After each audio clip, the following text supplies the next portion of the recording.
Bom dia, pessoal, tudo bem? Eu vou falar um pouco do antigo sistema colonial inglês, como foi o seu início e como era a economia naquelas regiões. Bom, é importante lembrar que no século XV havia as grandes navegações, que foi uma ferramenta muito utilizada pelos países para a conquista de novos territórios e a busca por metais preciosos, já que naquela época a política mercantilista ela estava muito presente e era bastante atrativa.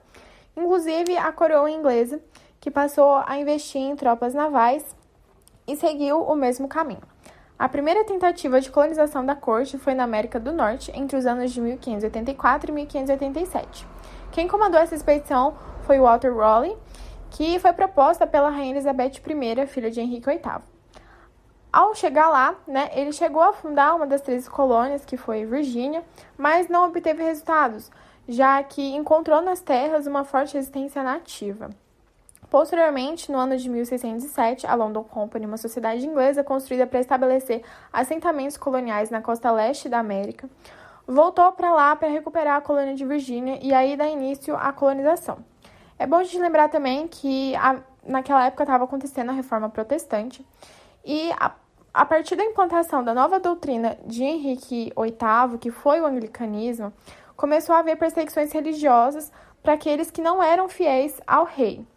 E isso causou a fuga desses protestantes para a América a fim de eludir essa cena.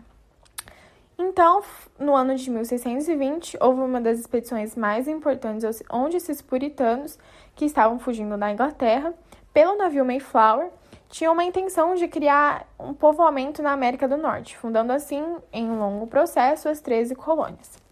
Bom, a partir dessas colônias, mais ingleses vão à América e, como incentivo, a coroa criou 2 companhias de comércio, que eram empresas que realizavam o transporte de pessoas e mercadoria para a América. E elas faziam uma propaganda da América como se fosse um lugar ótimo para se viver, causando um fundo de esperança nessas pessoas de melhorarem a vida dela, Então, o que essas companhias faziam? Elas pagavam o transporte dessas pessoas até a América, só que a partir do momento que elas chegavam lá, elas já chegavam com uma dívida a pagar, então elas ficavam anos e anos trabalhando até pagarem a dívida do transporte. Bom, para falar agora de economia, eu vou dividir as 13 colônias entre colônias do Sul e colônias do Norte.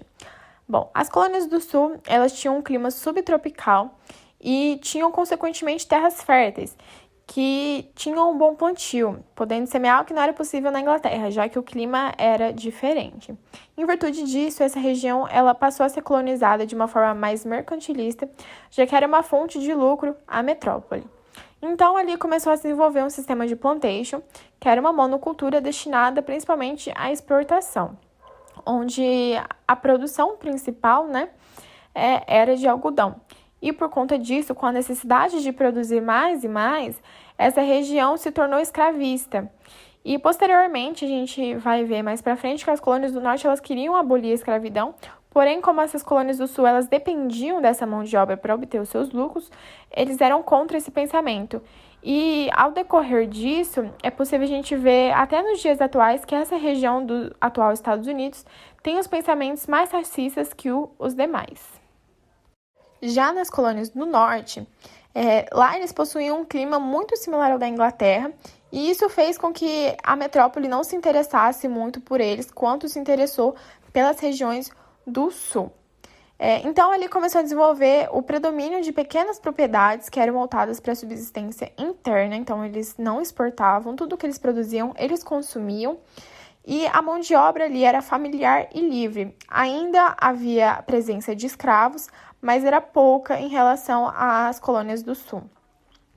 Então, eles começaram a desenvolver a manufatura, produções artesanais e, posteriormente, eles criam indústrias, já que a importação de produtos da metrópole era muito cara. Isso fez com que eles se tornassem uma região mais autônoma, E é importante a gente lembrar também que havia um comércio triangular, que era feito entre as colônias do Norte, a África e as Antilhas, que eram ilhas na América Central. E o que acontecia? Os colonos do Norte, eles compravam o melaço das Antilhas e transformavam em rum, que era levado para a costa da África e trocado por ouro e escravos. Os escravos eram vendidos para as Antilhas e assim que eles chegavam lá, eles já compravam o melaço de novo. Além de venderem escravos também para as colônias do norte, formando assim um comércio triangular e um ciclo infinito.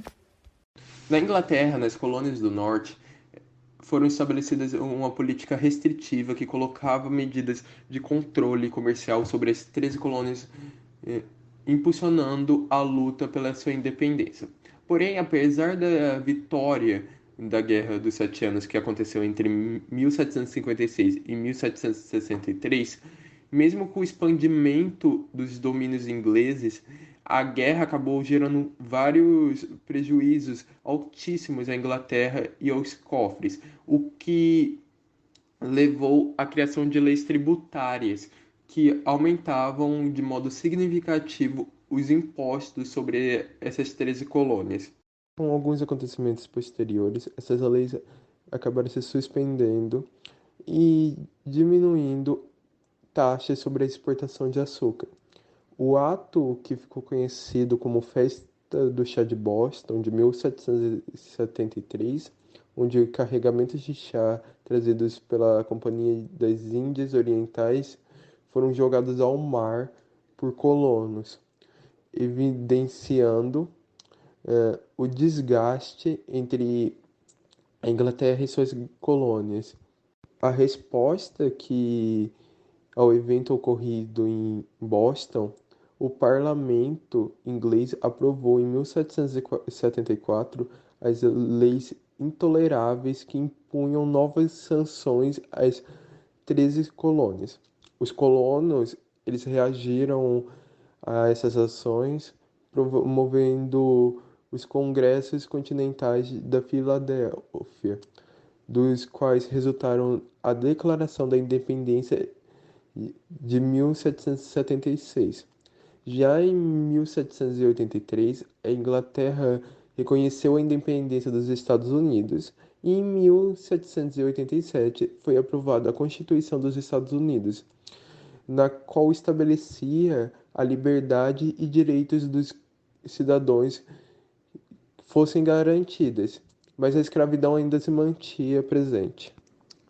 No passar do tempo, com o processo de colonização, foi estabelecido por meio de ações autônomas características da sociedade de cada território inglês. A região norte, com o uso de mão de obra livre, pôde-se estabelecer um comércio muito diversificado, possibilitando o surgimento do mercado consumidor e que se baseava bastante na mão de obra manufatureira.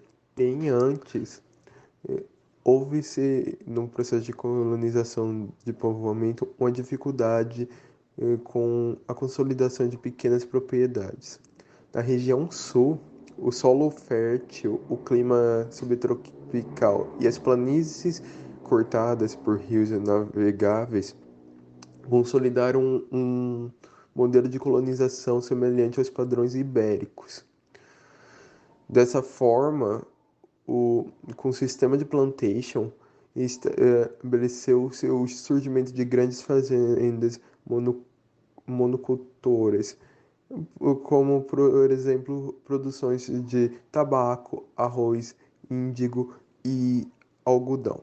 Na região central, teve um processo tardio em comparação às outras, que ficou marcada com uma economia mesclada à produção agropecuarista, com o desenvolvimento de centros comerciais manufatureiros.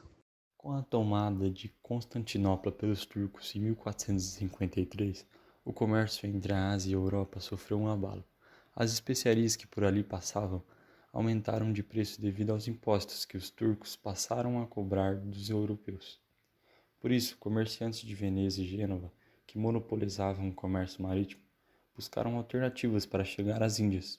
Isto vinha de encontro ao projeto de expansão marítima de Portugal e do Reino de Castela.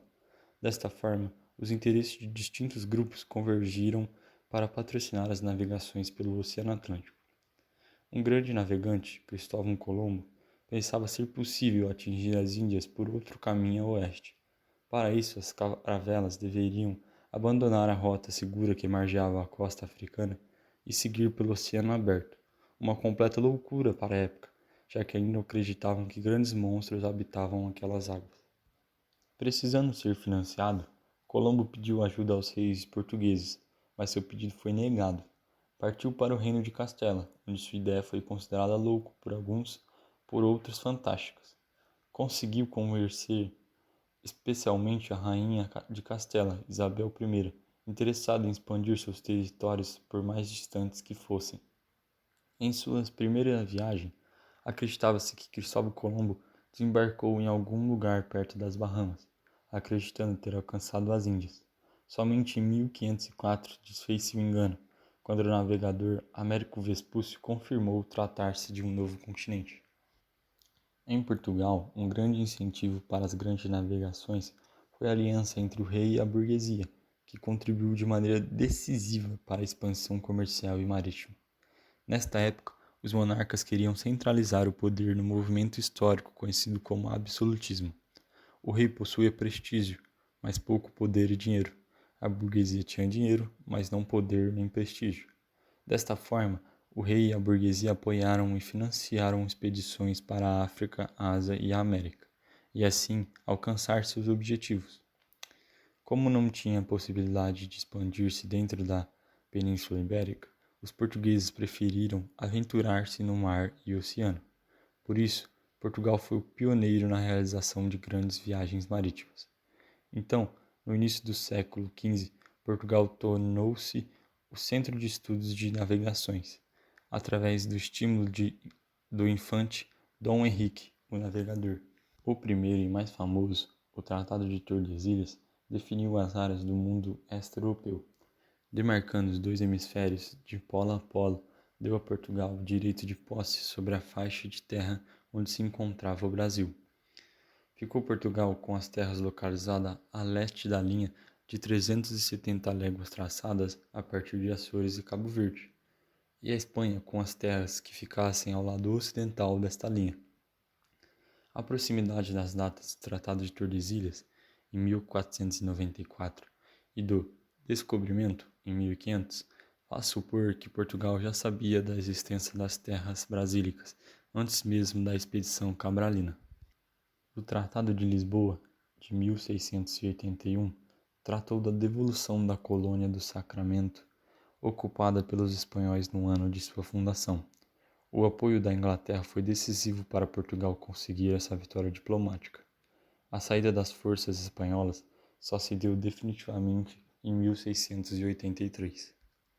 O primeiro Tratado de Utrecht, entre Portugal e França, de 1713, estabeleceu as fronteiras portuguesas no norte do Brasil. O rio Oiapoque foi reconhecido como limite natural entre a Guiana e a capitania do Cabo Verde do Norte. O segundo Tratado de Utrecht, entre Portugal e Espanha, de 1715, tratou da segunda devolução da colônia de Sacramento a Portugal. O Tratado de Madrid, de 1750, redefiniu as fronteiras entre as Américas portuguesa e espanhola, anulando o estabelecido no Tratado de Tordesilhas. Portugal garantiu o controle da maior parte da bacia amazônica, enquanto a Espanha controlava a maior parte da bacia do Prata.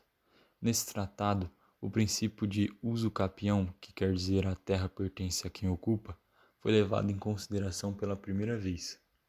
O Tratado de Santo Ildefonso, de 1777, confirmou o Tratado de Madrid e devolveu a Portugal a ilha de Santa Catarina, ficando com a Espanha a colônia de Sacramento e a região dos Sete Povos. O Tratado de Badajoz, entre Portugal e Espanha, de 1801, incorporou definitivamente os Sete Povos das Missões ao Brasil.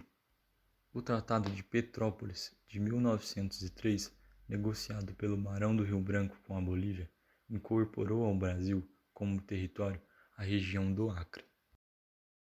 No início do processo de colonização no Brasil, empregou-se a mão de obra indígena. Os índios eram capturados por meio de expedições como as bandeiras, ou obtidos como espólio das guerras intertribais. Os portugueses estabeleciam alianças com as tribos e, em troca, conseguiam mão de obra escrava e indígena. O motivo pelo qual se trocou a mão de obra pelos indivíduos provenientes da África era que esses, diferentes dos índios brasileiros, não conheciam as terras, por isso a fuga tornava mais desafiadora.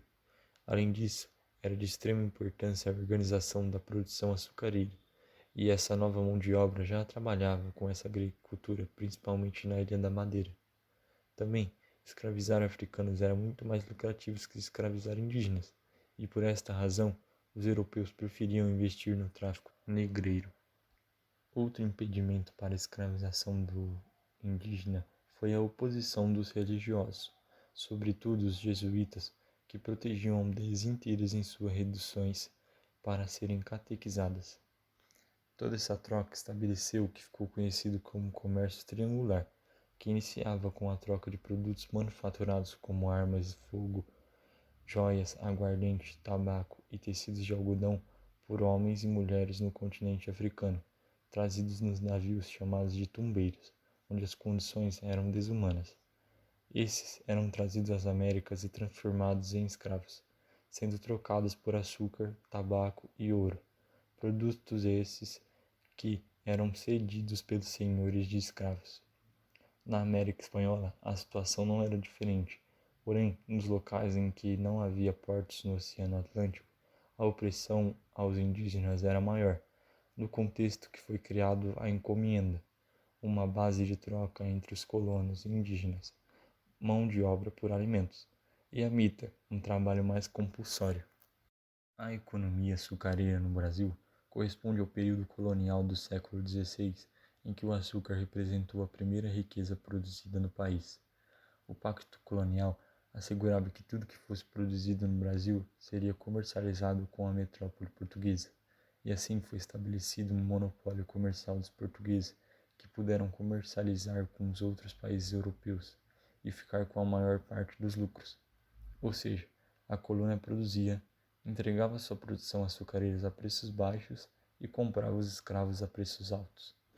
A escolha do açúcar se deu principalmente com base ao clima favorável ao plantio da cana existente no Brasil.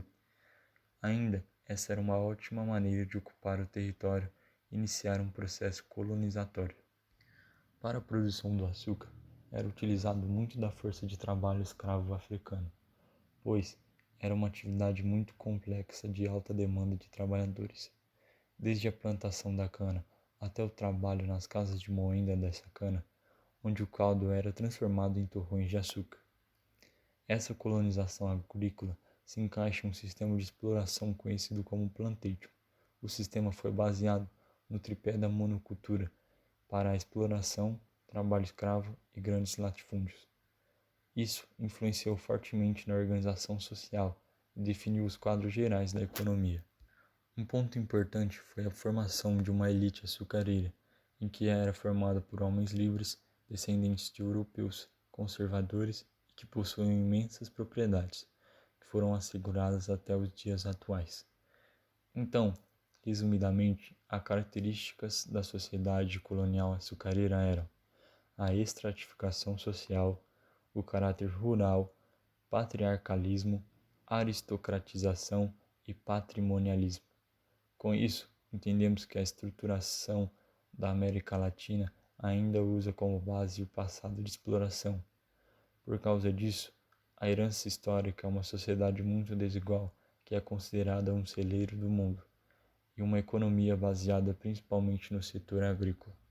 Quando os portugueses chegaram aqui pela caravana de Pedro Álvares Cabral em 1500, já havia uma sociedade indígena que, segundo as teorias de habitação, ou eles vieram pelo Estreito de Bering ou pelo Oceano Pacífico há séculos atrás. De imediato, não foi encontrado sinais de metal precioso, por isso houve um desinteresse da metrópole portuguesa em ocupar o lugar, pois com as recentes explorações de Vasco da Gama, em 1498, o comércio com as Índias era bem mais viável e lucrativo. Portanto, a única atividade feita durante os primeiros 30 anos foi a extração do pau-brasil, que tem esse nome porque ao espremer a madeira ela solta uma tinta vermelha, cor de brasa, por isso Brasil. O escambo era a troca de ferramentas, como machados, facões, pelo trabalho de extração, que era feito pelos indígenas. Mas depois de um tempo, os portugueses começaram a tentar escravizar os índios. Quando o comércio do pau-brasil foi aumentando, os franceses, que não reconheciam o Tratado de Tordesilhas e a dominação luso-espanhola do continente americano, começaram a invadir o território brasileiro, porque também tinham interesse na madeira, assim como os holandeses e os ingleses. A única forma dos portugueses protegerem sua descoberta era povoando, e assim se inicia o período colonial do Brasil, que vai de 1530 a 1815. Martim Afonso de Souza era conselheiro da coroa, ele que recebeu a ordem de povoar, e assim nasceu a Vila São Vicente, a primeira cidade brasileira no litoral de São Paulo. As capitanias hereditárias foram a forma de divisão usada para povoar em 1534. Grandes pedaços de terras doadas aos nobres, que eram os capitães donatários, pois a coroa portuguesa não tinha condição de povoar um território tão extenso. Através do foral, os capitães donatários saberiam quais eram as suas obrigações: fundar vilas, defender o território, que só poderia ser passado de pai para filho, e explorá-lo economicamente com seus próprios investimentos. Foi por isso que esse sistema fracassou. Muita terra, pouco investimento e sem apoio da coroa. Das 14 capitanias, somente 2 deram certo, São Vicente e Pernambuco. Logo foi substituído pelo governo geral em 1548, para centralizar a administração. O seu primeiro governador foi Tomé de Souza, ficando até 1553. Sua tarefa era povoar as terras e defendê-las dos corsários, propagar o cristianismo com o processo da catequização. De 1580 a 1640 ocorreu a União Ibérica, ou seja, a unificação da coroa de Portugal com a da Espanha, onde todos os impérios coloniais ficaram sob domínio da Espanha. Então o Brasil foi dividido em 2 estados, Estado do Maranhão e Estado do Brasil. Houve também as invasões por piratas ingleses. Thomas Cavendish era um deles, que saquearam as vilas de Santos, São Vicente, Vitória e navios com cargas açucareiras. A cidade de Recife também foi alvo dos piratas ingleses em 1594. Já os franceses eram formados por huguenotes, que era aquela galera calvinista que veio para o Brasil fugindo das perseguições religiosas. Chegando aqui, eles se juntaram com os indígenas para combater os portugueses, e mesmo assim, os portugueses expulsaram os invasores. Com os holandeses não foi diferente. Havia a Companhia das Índias Ocidentais, que era uma empresa que tinha sua própria moeda e era focada no comércio com o continente americano. A primeira invasão foi feita em Salvador, em 1624, para tentar dominar a produção açucareira da região, estabelecendo uma colônia holandesa no Nordeste brasileiro. Mas a tentativa foi um fracasso devido às forças ibéricas. Mesmo assim, 6 anos depois, houve o segundo ataque, desta vez em Pernambuco. E deu certo, havia uma colônia holandesa no Brasil, que foi caracterizada pela liberdade religiosa, reforma de portos, empréstimos facilitados aos produtores e tendo um controle dos escravos vindos da África. Essa situação só foi mudar com a insurreição pernambucana em 1645 a 1654, causando a queda do preço mundial do açúcar. Os bandeirantes eram os caça-índios. Foram para o interior do Brasil, parte que pertencia à Espanha, para encontrar ouro, desmantelar quilombos. Os indígenas encontrados eram levados para trabalhar no litoral, e a região que ficou desabitada serviu para a pecuária. A sociedade brasileira nessa época era muito estratificada, ou seja, não havia uma forma de ascender socialmente. Era patriarcal, ruralizada e bem miscigenada, formado pelo branco europeu, indígenas e negros. Era cheia de preconceito e violência. Assim como era a precariedade do trabalho no antigo sistema colonial, atualmente a América Latina tem péssimas condições de serviço, já que a mentalidade exploratória ainda persiste de maneira que a obtenção de lucro é a única importância desse capitalismo. Isso se tornou um problema alarmante da sociedade, em que a Organização Internacional do Trabalho, OIT, alertou que 6 de cada 10 postos de trabalho disponíveis para jovens latino-americanos têm condições de informalidade, ou seja, são empregos de baixa qualidade, baixos salários e sem contrato, estabilidade, proteção social ou direitos trabalhistas. Ainda segundo a organização, a América Latina e o Caribe necessitam de uma posição comum para enfrentar as assimetrias mundiais, entre elas as relacionadas ao acesso às vacinas, à concentração da riqueza e terras provenientes de sua organização social e ao financiamento para o desenvolvimento. São necessários acordos no âmbito internacional nacional e regional para abordar temas como a saúde universal, a segurança climática e a estabilidade financeira. O papel da OIT na América Latina é colaborar com o combate ao trabalho compulsório nesses países e com a promoção dos direitos humanos. Além disso, a organização